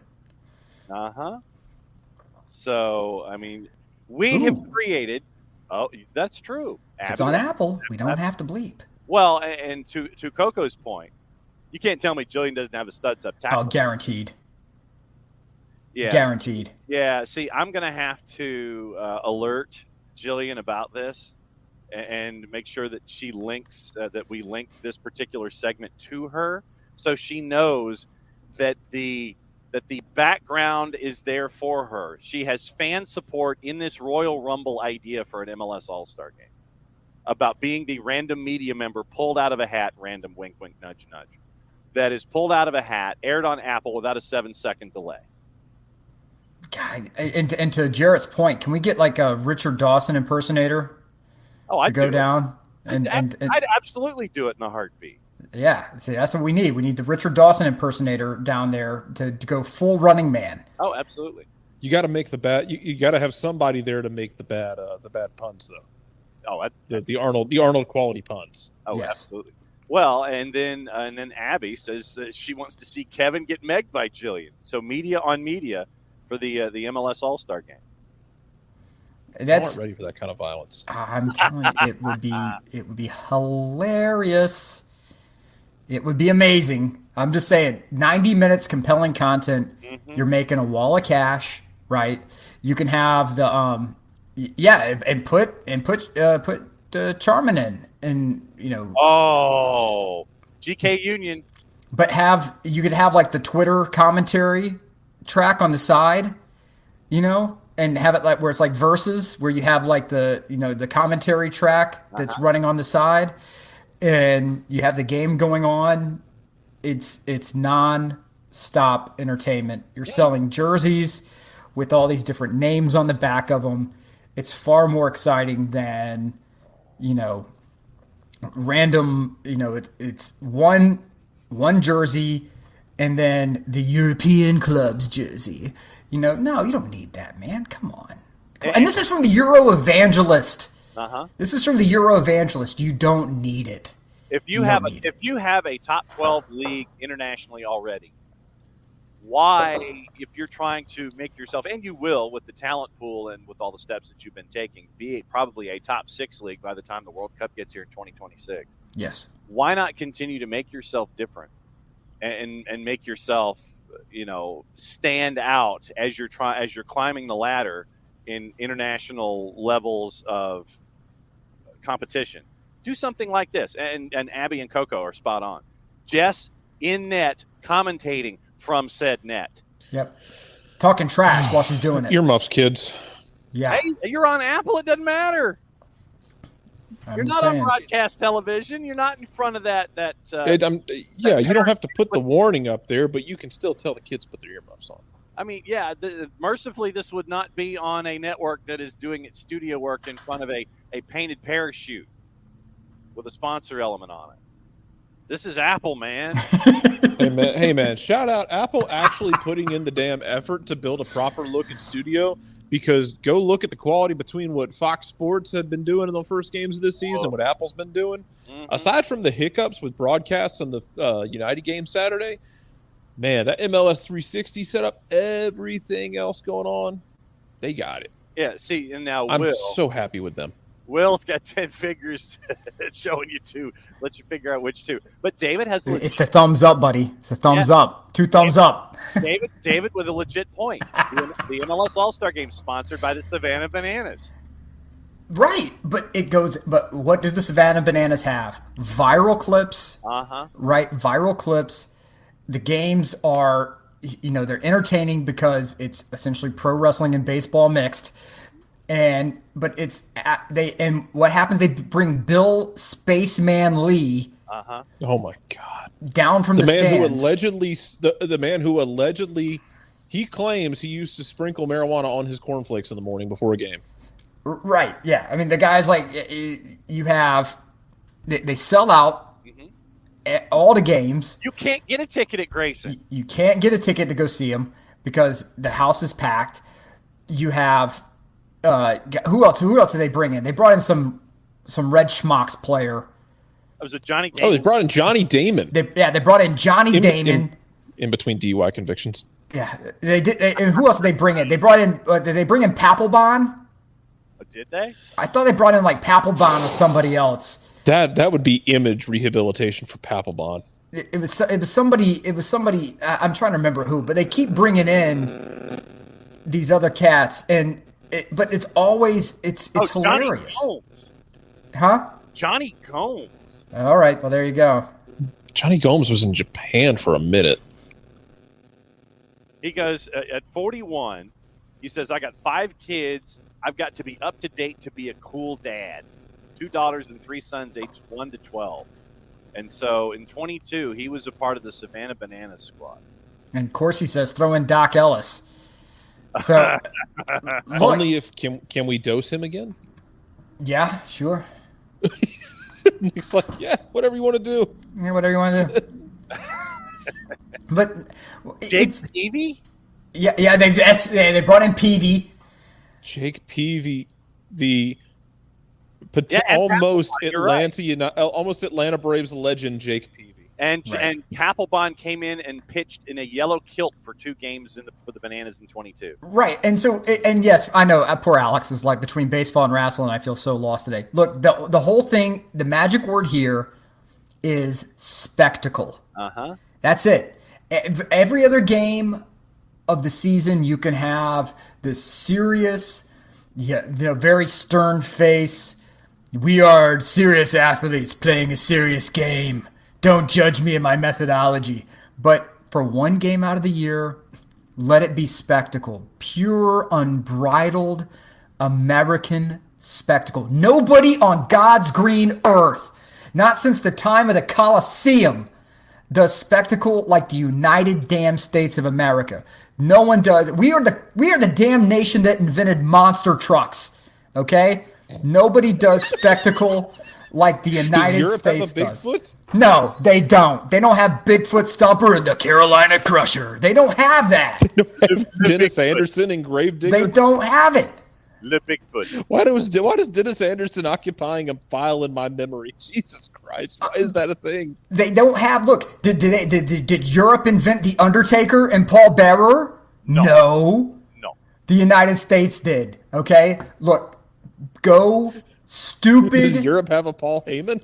No, they don't. Hell no. They don't. And look, at the opening ceremonies for the 96 Olympic Games, they had chrome Chevy pickup trucks doing coordinated dancing, okay? Where they were like coordinated spinning around. I was there for the dress rehearsal. We are used to big and gaudy and stupid. And believe it or not, Europe expects big, gaudy, and stupid from us. And it's something of a form of entertainment whenever we're not putting ourselves in the news for other reasons. But let's have something big, fun, stupid, and gaudy and just go Papa-palooza. Don't bring in these other clubs. We don't need Ajax here for any, no. I don't want some kind of crazy thing where it's some stiff upper lip game. Don't give me the stiff upper lip game. Well, this doesn't appear to be a proper game of football, does it? No, it doesn't. Get out of here. You're evicted from the country. Get your ass back on your British Airways flight because we're going big and stupid today. We're going neon and fuchsia and Art Deco, and we're going like giant spaghetti western. We're going big and dumb. We're going anamorphic lenses on 70 mil. That's what we're doing today. See? Get me in front of MLS, man. Well, I mean, Abby apparently has sent this podcast link to MLS Development. Good. Oh my God. Good. They're good. Well, the problem is their answer isn't going to be, wow, this is amazing. It'll be, what the hell are they doing in Atlanta? We're coming up with ideas, damn it. That's right. It's this crazy thing called creativity. It's amazing what happens. Dev. We defy convention here. Okay. Yes. Well, and I know one way to describe it, sir. That's right. We are not tied to. We have read thoroughly the Conundrum of the Workshops by Kipling, and have decided it is art. Damn it. We don't listen to the devil whispering through the leaves. Is it art? No, baby. This is art. We're going big with it. So suddenly the whole world went neo-cubist. I'm just saying. Make this whole thing Ryan a Jackson Reynolds Pollock absolutely painting. in. Oh, Ryan Reynolds is absolutely involved here. That's right. The flying peacocks. You got to let the wings. You got to spread the wings. You got to let me fly. Will, make the Rainas do the Waffle House challenge. The commentator's sitting in the back of the. It appears that Greg Berhalter is ordering the All-Star. And wait. My God, the Rainas are coming into the front door. There's a chair in the air. It's like Gio has jumped the counter and he's fighting the cook. So much of this hinges on Claudio Reyna being a willing and successful heel. Well, he would too. Well, even if you're not willing and you're a successful heel, people will draw you out into a situation too. Oh my God. It's scrambled Berhalter on the grill right now. His hand's going into the waffle iron. I wonder if he prefers pecan waffle or just a regular plain old American waffle. Did you imagine? Reyna?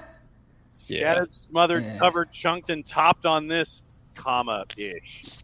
Does he go toast? Does he go raisin toast? He seems like a raisin toast guy. Just throwing that out there. Something a lot about a a man by the way he orders his eggs too.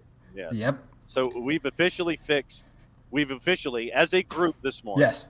We have officially, SDH Nation, fixed the Major League Soccer All-Star Game Conundrum Complex. We solved it. Absolutely solved it. Mm-hmm. Don't ever let anyone tell you it's a hard thing to do. No, it's not. We did it in an hour and 12 minutes.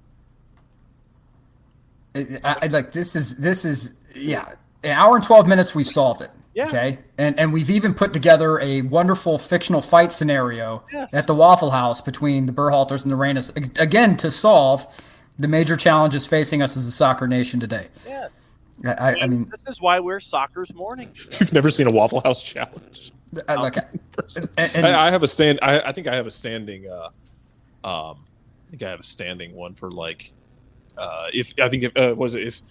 God, Rick, you have to remind me. I tied myself to a Waffle House challenge like 2 weeks ago in the Discord. God, it was something. I think if the Falcons have the number 1 pick in next year's draft, I'll do a Waffle House challenge. The banking situation gets fixed easily. You jail the executives. You do what Iceland did. You jail the executives, and you pay the normal people. That's it. Banking crisis solved. That's it. That's what Iceland did, and it worked.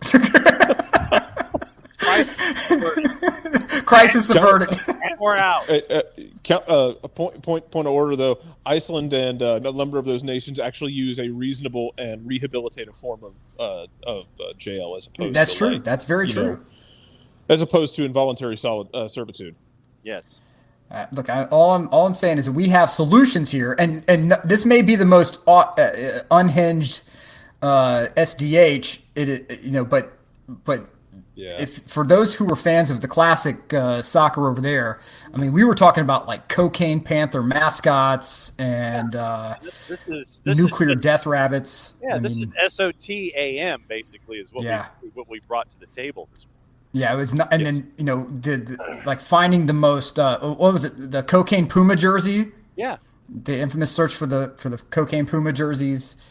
I mean, we were all over. My God, we were all over the place. I'm just saying, look, we solve problems on this show. Yeah, solve problems. Yeah. Doing our job. Yeah, that's it. By the way, SDH bump, I guess now to Elche. Ooh, Sebastian Becasese now moves from Defensa y Justicia and other environs to be the new manager at Elche.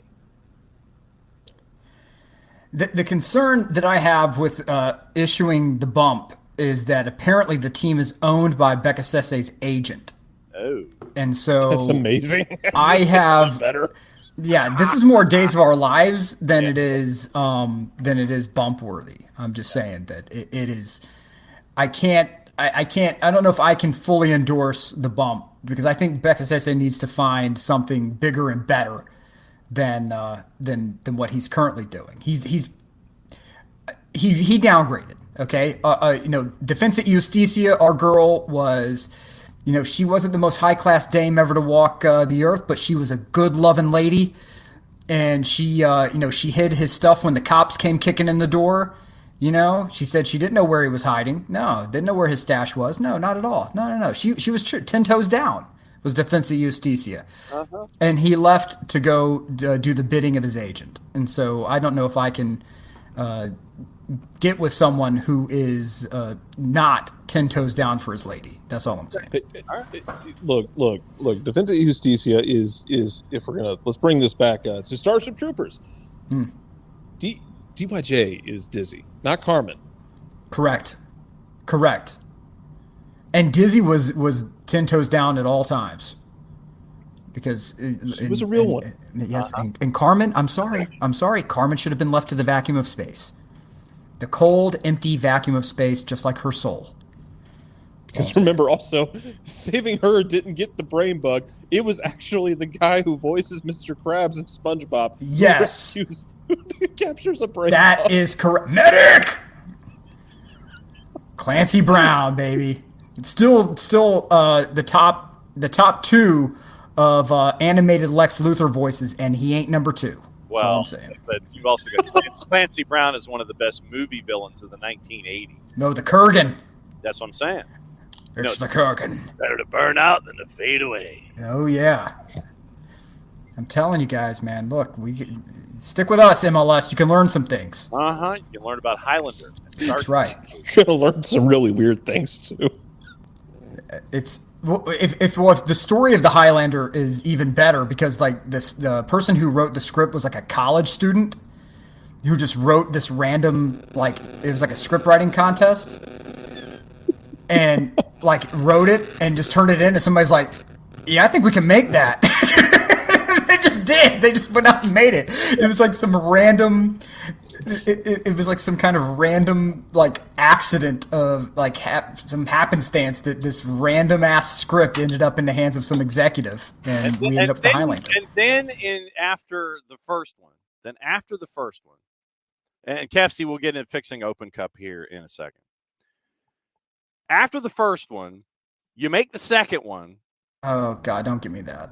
It's heartbreaking. And all of a sudden, instead of like being from planet Earth, you're from planet Zeist? Yeah, it made no sense. It made no sense. No, it made zero sense. And then, like, the third one, you violated one of the true tenets of Highlander battle, where you have a battle in a place of worship. Yeah. With Mario Van Peebles? Yeah. What are you people doing? Yeah, no sense at all. Leave the first one. Massive, incredible cinema. Roxanne Hart, tremendous. Yes. Queen soundtrack all the way through. Absolutely. So then what do? You poison it with a sequel. And yeah, exactly. All right, so KFC wants us to fix Open Cup. How do we fix Open Cup? We fix Open Cup by subsidizing the smaller teams that, in one, to allow them to travel, and two, there's no option for the big clubs to go to they have to play in the small high school stadium. They have to go play at the middle school stadium that like the West Kentucky Rattlers play in. They have to go. There's no option. So you have to have the big clubs show up to the small clubs. And that's the only way it's happening. You have to, and yes, all of it, there's one stream, right? There's one streaming service to rule them all. Okay. The MLS clubs have to be a part of it from the jump. MLS clubs have to travel, and there's a pot of cash that needs to be put in to help the small teams travel. So when Northern Colorado hailstorm needs to go on the road to Atlanta, that there's funds to help them do that, so you don't have forfeitures by these smaller clubs because they can't travel. Rochester, New York FC. Yeah, thanks, Vardy. And I guarantee you that happened because Vardy thought Rochester, New York was like right outside of Manhattan and not like a 7-hour or 8-hour drive. Imagine ever coming to the conclusion that Jamie Vardy is the much inferior to Jamie Tart. Yeah. The lesser of the Jamies. Yes. That's how I fix it. Money's what's fixing the Open Cup, and that's because I'm tired of these smaller clubs that have to bail because they can't afford it. And yeah, like so Carolina, Carolina needs to go to the Villages. Atlanta needs to go to Northern Colorado. This is what needs to happen. So I'm just. I think it's pretty simple. We solved it again. And to Will's point, I think that when you're in market, I think that if you get HBCU bands from the MEAC and the SWAC, damn right, you do that kind of stuff. Yes. Give me Florida A&M's band. Yes, absolutely. Could you imagine, say, Human Jukebox just starts playing? Yes. If Tallahassee Soccer Club gets a home match, then you make sure. Yes, Coco, absolutely, this is true. Any Louisiana club brings in Southern and Grambling. Atlanta should absolutely have to go play in Statesboro. Yeah. Yes. Absolutely. There's a 100%. lot. Look. Atlanta already has a lot of transplants who have moved here from God knows where, all over the country. Ohio. They're all from Ohio. It's not wrong. Those people were already having to adjust to life in Atlanta. Now imagine an Ohio-based fan base having to go south of the Nat line. Uh-huh. Yep. I'm just saying. Uh-huh. Why are we passing a sign that said, "Thanks for visiting Macon"? We're not there yet? Oh, buddy. Nah. We're not even close. No, they don't understand the Macon time warp. That somehow there's like a gravitational flux that where from driving to Macon to Savannah, it takes you like 7 to 8.5 hours. Yeah. Literally the closer you get is the most dangerous road in America. It is, without question. You go from Macon to Savannah down I-16, and the closer you get to Savannah, the longer it takes to get there. Yes. You know how in Mad Max Fury Road he keeps having these visions and hallucinations throughout the entire movie? It's basically that when you're on I-16, except it's that way the entire stretch. The entire trip. Yeah. Like you get to Metter. When you get to Metter, all of a sudden it's like the hallucinations really kick in. Yeah. It's like I just had a Starbucks like an hour ago. My God, like what's going on? Like, you stopped. We've been on the road for 45 hours. Are we any close now? But we're still 3 hours away. Yeah. How? Yes, exactly. You stopped in Dublin at the main exit.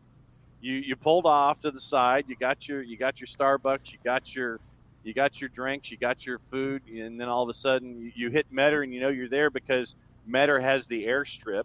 That's right off the right-hand side of the road. Yep. That you're going by, and it's like Guido Gardens. Wow, okay. And then you're like, man, we've been on this road for like 7 hours, and we just left Dublin. Exactly. And so no, it is absolutely. And see now, Kefsey has a decent approach here. Kefsey drives I-16 by singing every Outkast song that he knows as long as possible. But you can get through the entire catalog in that time frame. It makes no sense. That's true. And just think about the performance, like how much of a toll would that take on Atlanta United players? Woo. Having to be in the bus because you can't fly, the bus all the way down to Statesboro, getting caught in the time warp. And it's got to be on the bus that the Cleveland Indians took in Major League. Yes. It's the psychological advantage of playing in Statesboro. Yes. There's no good way to get there. There's none. And then when you get, what are you going to do when you get there? Go get a drink? Good luck. Yeah, you're going to go down to the Kappa Sig house and be a part of a 9-kegger, and then you're not going to survive the game the next day. That's it. Careful. Don't let Darren Van Tassel hear this conversation now, gentlemen. No, here's my experience with Statesboro. Is that my friends went to college there, and so I was doing Tour de South Georgia, right? So my friends say, "Hey, look, come and hang out." I pull just off the driveway, and because a lot of cars parked there, we do this huge party. It was a lot of fun, but in the middle of the night, apparently I parked right over the alien ant nest, and they all infested my car, and I'm halfway to Brunswick when the ants decided to make their attack. And so I'm doing about 80 miles an hour, and then all of a sudden here's a train of ants across my dashboard. Oh God! Yeah. So then I pulled over at some random South Georgia gas station, got the most toxic death bug spray known to man, fogged my car out. And then I saw the galaxy for the rest of the trip. And I think I saw like some quasars and maybe a flying unicorn. Nick has never been the same. No. I put on Led Zeppelin. I put on Led Zeppelin too, and just kind of let it run. And it I was thought like, you were going to say Pink Floyd, Dark Side of the Moon. Or something. no. This was like I was like what visions of flying pink clouds. It was really wild.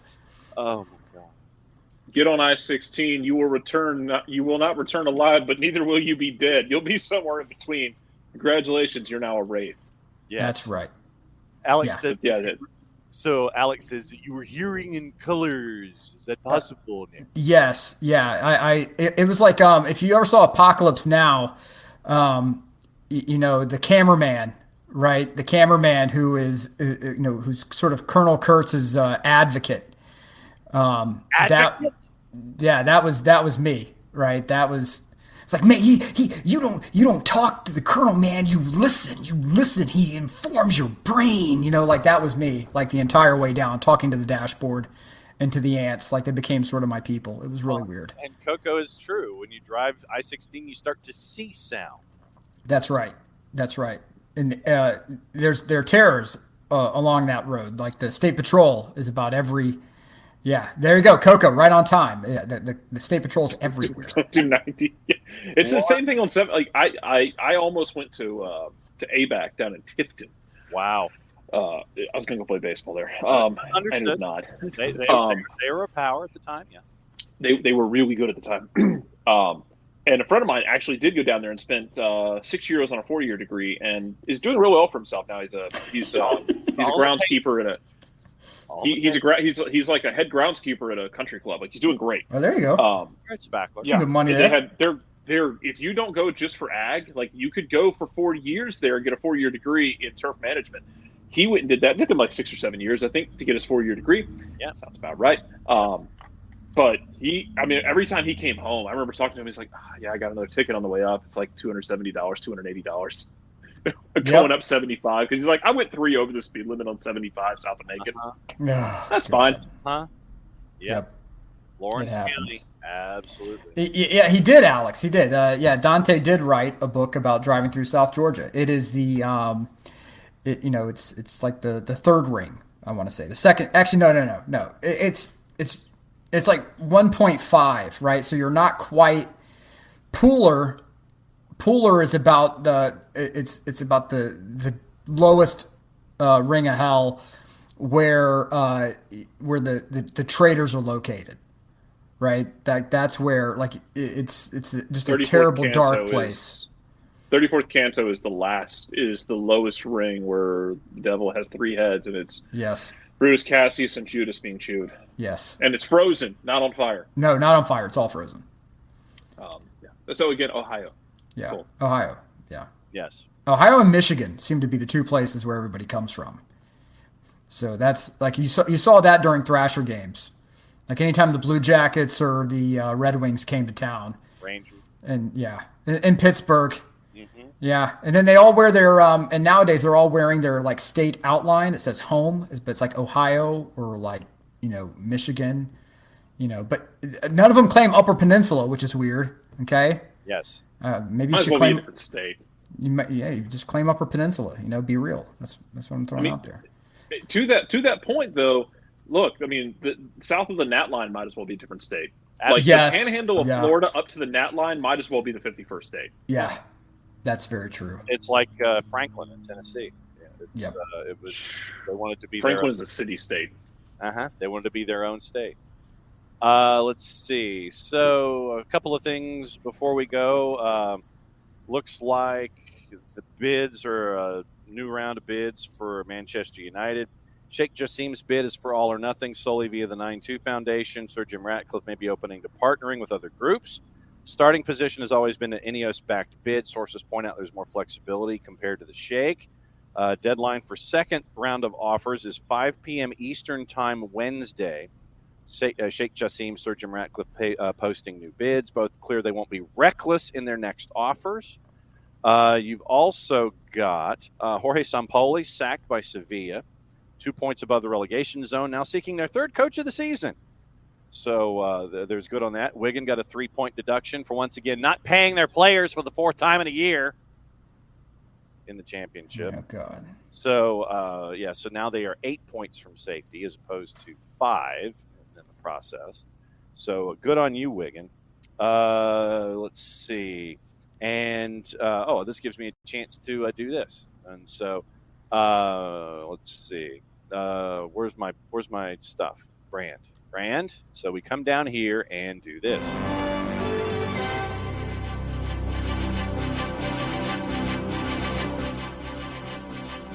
Euro 2024 qualifiers are going to air across Fox and Fubo for English language viewers in the United States. As we say, hopefully they will be in a better position than they were being broadcast in front of a branded parachute. Let's see. This week's Euro 2024 qualifiers started a new era for Fox and Fubo. The partnership between the two companies ensures every game is available to viewers in the United States. Big Fox, cherry picks a small number. This is from our friends at World Soccer Talk. Fox cherry picks a small number of Euro 2024 qualification games to show on TV. Fubo streams the rest. Continuation of the Fox-Fubo partnership for UEFA games began last summer for Nations League, in rights previously held by the four-letter. Fox and Fubo now the English-language destination for the European Championship qualifiers, as well as Euro 2024 and Euro 2028. So there's that. Let's see. Stuff to watch today if you're so inclined. Open Cup, which we've solved. Westchester United SC and Ocean City Nor'easters are at 7:30 on the Bleacher Report app, provided you have to download it. DAZN has Women's Champions League. I know Byrne will probably be watching this. Bayern Munich Arsenal at 1:45, Roma Barca at 4. League One on the Plus, Barnsley and Sheffield Wednesdays at 4, and Paramount Plus has the Argentine Primera, Vélez Sarsfield and Central Cordoba at 8 o'clock. So that is your viewing stuff for today. Before we go, we have to do gossip, rumor, and innuendo, and things left unsaid. Spurs are expected to agree the departure of Antonio Conte this week, with former player Ryan Mason likely to take charge until the end of the season. Spurs players believe Conte will leave because his comments after the Southampton game have soured relations with some members of the squad. No joke. Who knew? Eintracht Frankfurt boss Oliver Glasner is one of the contenders to succeed Conte, with Spurs having already made contact, and that's courtesy of our friends Build. Mid stays mid. Yeah, Spurs won up to £100 million up front for Harry Kane if they consider selling him in the summer, when he'll have a year left on his deal. Manchester City growing confident they can land Jude Bellingham in the summer. Real Madrid remain in the race. That's from the four-letter. Liverpool not willing to pay the fee demanded by Dortmund for Bellingham, so they'll switch their attention to Mateus Nunes at Wolves instead. Sir Jim Ratcliffe says he doesn't want to pay a stupid price for Manchester United. Arsenal ready to offer Martin Odegaard a new deal to keep him there till 2030. Declan Rice expected to leave West Ham in the summer, with Chelsea and Arsenal leading the chase to get him. Man U have sent scouts to watch Japan winger Kaoru Mitoma in action at Brighton. That's from the three-letter paper, so take that information at your own peril. Newcastle targeting Scott McTominay for Manchester United as they're believed to be open to the move. Juve hopes of signing N'Golo Kante for free in the summer have been dashed. With the France midfielder set to agree to a two-year deal with Chelsea. Arsenal, Spurs, West Ham have looked at Red Bull Salzburg striker Noah Okafor. Contract ends in 2024. Information from the four-letter paper. Take it at your own peril. Aston Villa's Emi Martinez insists he's planning on staying at the club despite huge interest from outside teams. Chelsea ready to sell Edouard Mendy following a breakdown in contract renewal talks. Fulham, former Manchester United midfielder Andreas Pereira, attracting interest from Chelsea, who see the Brazilian as a potential replacement for Mason Mount, but they face competition from ATLUTD and PSG. Barca's Sergi Busquets considering offers from Major League Soccer, or according to the BBC, from the Major Soccer League and Saudi Arabia, but will decide during the international break whether to reject them and agree to a new deal to stay at the new camp. So we're supposed to call it the new camp, not Camp Nou, and BBC can call it the Major Soccer League and not Major League Soccer. So we got that going for us. Let's see. So, what is since we are right up against it? Before we go, now that we have solved all of the world's problems, what else is on your minds before we go? Jarrett, what's on your mind before we go? What else is on your mind? We did a little bit of slander of the state of Ohio, so that kind of gets us going. Yeah. In prep for the game this week. It'll be interesting. Atlanta will be missing a lot of people. We'll see how the midfield shakes out. I know we tried like an hour and a half ago to discuss this. Well, but we've got Wednesday because we solved Thursday. We solved Wednesday, Thursday, and Friday as well. I know, but we did solve the world's problems in that process, so I'm only slightly upset about it. It'd be interesting to see how they balance out that midfield. Probably going to be our first shot at seeing Noakov get MLS minutes. Yeah. It's a return home for Miguel Berry as well. It's first time seeing Wilfred Nancy running that club up in Columbus, and slightly less unlikable than what Caleb Porter had going on. True. And we got Wednesday, Thursday, and Friday to look it over. First practice opportunity to keep an eye on Atlanta United is this morning, currently going on right now. So we'll have feedback from everybody else who's hanging out at practice and not solving the world's problems like we are. Nick, what else is on your mind before we go? If you're looking for wholesome quality entertainment and you have HBO Max, this is not the show. However, on HBO Max, there is a show called Joe Pera Talks with You. Since I mentioned Upper Peninsula earlier, I figured you should put that on your watch list. It is fantastic, wholesome entertainment. I say that with zero sarcasm. It is absolutely an amazing show. But just go check that out. It's not sponsored. I get paid no money for this particular endorsement, but you should watch it. And the other side of things, try to be nice to each other on the Twitters and whatnot. Your experiences may vary, but that doesn't mean you have to feed into it. So don't be that guy. You're not that guy. Don't be that guy. You're not that guy. So to that end, yesterday, and since season 3 for Ted Lasso has started, a bunch of the cast was able to make it to 1600 Pennsylvania Avenue. And there was a press briefing. And Jason Sudeikis got on the dais. Just don't call him Jason Sudeikis, I guess. And here's part of what he said. Everyone knows someone who has been that person who has struggled, that's felt isolated, that's felt anxious, that's felt alone, and it's actually one of the many things that, believe it or not, we all have in common as human beings. The big theme of our show is to check in with your neighbor, your coworker, your friends, your family, and ask how they're doing and listen. We also have to know that we shouldn't be afraid to ask for help ourselves, and that does take a lot, especially when it's something that has such a negative stigma to it, such as mental health, and it doesn't need to be that way. So on those words, we end the show that fixes everything. Everything. Ask us to fix a problem. We will workshop this, the entire Twitch pitch. That's right. And all of us here, we will fix a problem within 90 minutes or less. That's right. And if it takes longer, it takes longer, but we fix the problem. We fixed the problem of the MLS All-Star Game today. 5:30 and 7:30 is our soccer dinner games of the week. Holy Innocents in Clarkston from Memorial Stadium. Shows you how old I am. It's now Halford Stadium in DeKalb County. 5:30, 7:30 boys, girls, Holy Innocents, and Clarkston games of the week. Brought to you by our friends at Kaiser Permanente. Kaiser Permanente, thrive. You can listen to it on the SDH app and at soccerdownhere.net. So keep an eye on yourself. Keep an eye on others. Be there for others.